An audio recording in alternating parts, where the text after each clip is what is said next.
What is your name? Wing Commander Abhinandan.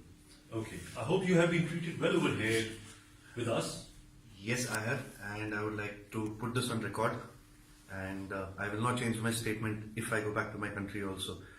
The officers of the Pakistani army have looked after me very well. They are thorough gentlemen, starting from the captain who rescued me from the mob and from his soldiers, and thereafter the officers into the unit which I was taken to.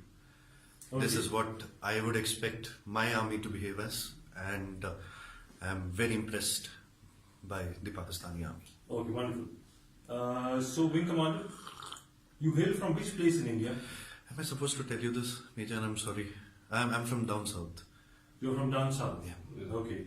And are you married? Yes, I am. You're married? Yes. Okay. I hope you like the tea. The tea is fantastic. Thank you. Okay.